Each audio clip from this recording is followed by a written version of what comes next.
Hello friends, welcome to my channel. तो चलिए देखते हैं फिर से फिल्म 2024 के लिए डेली क्यूज 5/2/2024। तो जो हमारे चैनल पर नए हैं, चैनल को सब्सक्राइब जरूर कर ले ताकि आपको नोटिफिकेशन जो है मिलता रहे। ठीक है, तो आइए देखते हैं आज का पहला क्वेश्चन। तो पहला क्वेश्चन है, सी केयर्स वेब पोर्टल किस मंथ में निम्नलिखित कथनों पर विचार कीजिए। ठीक है, और कितने कथन सही नहीं हैं ये बताना है।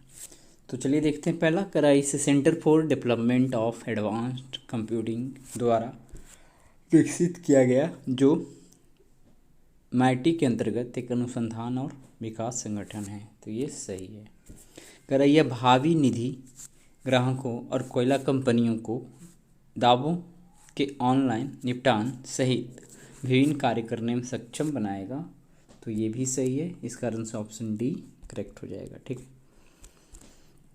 आइए देखते हैं इसका डिस्क्रिप्शन।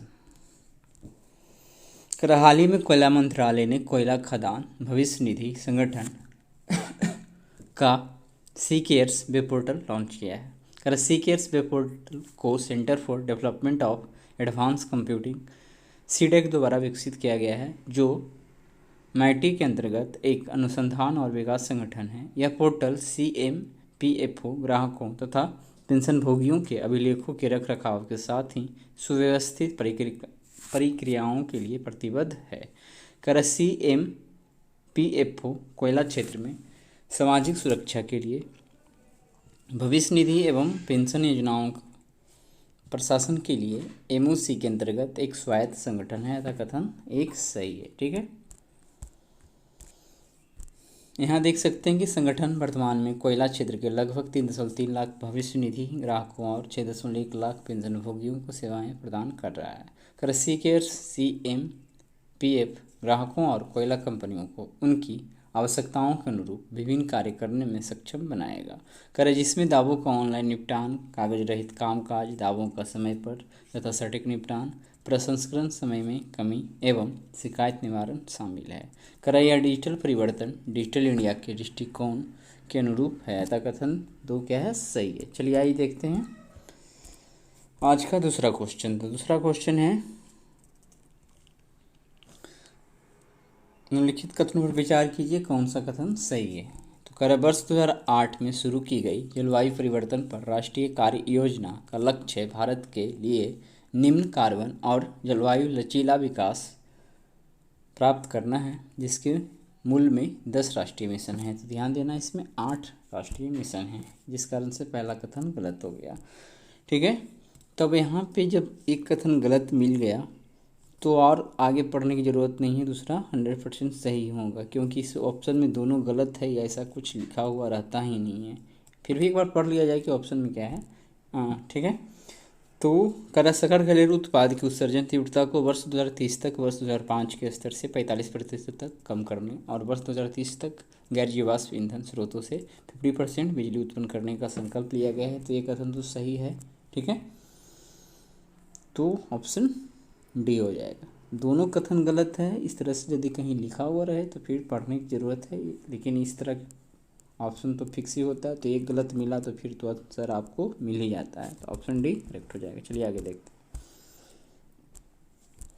हैं। जलवायु परिवर्तन पर राष्ट्रीय कार्य योजना NAPCC इसे भारत में जलवायु परिवर्तन की चुनौतियों का समाधान करने के लिए वर्ष 2008 में लॉन्च किया गया।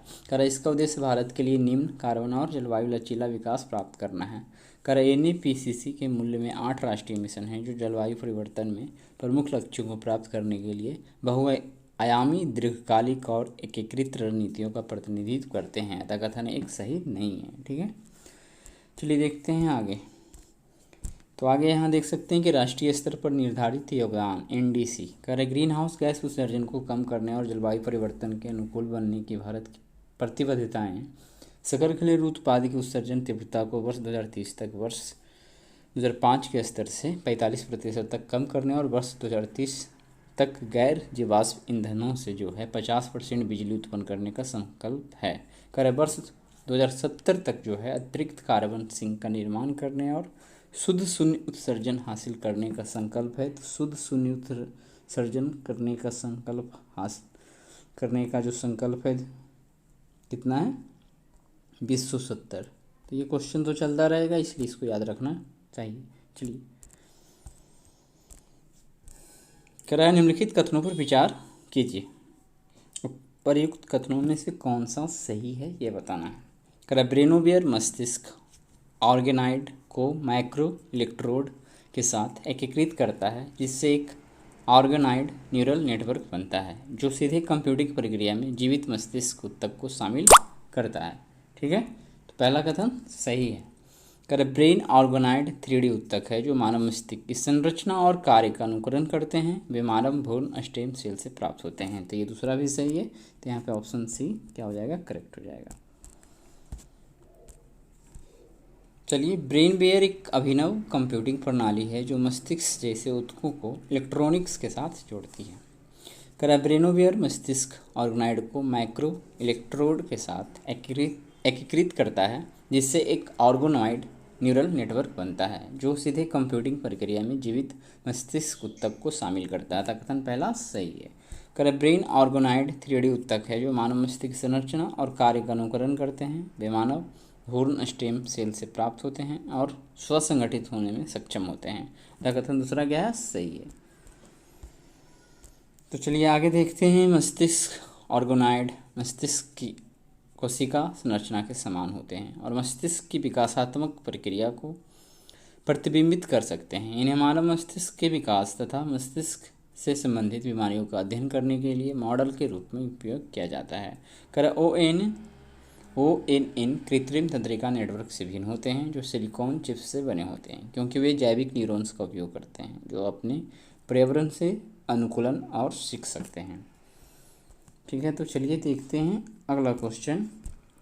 समुद्री शैवाल के संबंध में निम्नलिखित कथनों पर विचार कीजिए। तो कितने कथन सही नहीं ये बताना है। ठीक है, तो पहला है कि इन्हें 21वीं सदी का चिकित्सीय भोजन कहा जाता था। तो ये सही है। कहा जाता था नहीं, सॉरी, कहा जाता, अभी भी तो 21वीं सदी ही है ना। कह रहा है बड़े समुद्री शैवाल घने पानी के नीचे के जंगलों का निर्माण करते हैं, जिन्हें केल्प वन के रूप में जाना जाता है, जो मछली, घोंगे और समुद्री आर्चिन के लिए पानी के नीचे नर्सरी के रूप में कार्य करते हैं। तो दूसरा भी सही है। कर वे अतिरिक्त पोषक तत्वों को अवशोषित करके और समुद्री रासायनिक क्षति का संकेत देकर जैव संकेतक के रूप में भी कार्य करते हैं। तो तीसरा भी सही है। तो सारे सही है, तो ऑप्शन डी फिर हो जाएगा। इनमें से कोई नहीं गलत है क्योंकि नहीं पूछ रहा है। ठीक है, तो आइए देखते हैं डिस्क्रिप्शन।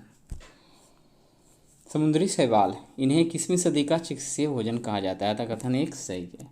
कर समुद्री शैवाल अधिकतर अंतर्ज्वारीय क्षेत्र में, समुद्र के उथले और गहरे पानी में व मुहाना तथा बैक वाटर में भी पाए जाते हैं। समुद्री शैवाल पानी के नीचे जंगलों का निर्माण करते हैं, जिन्हें केल्प वनों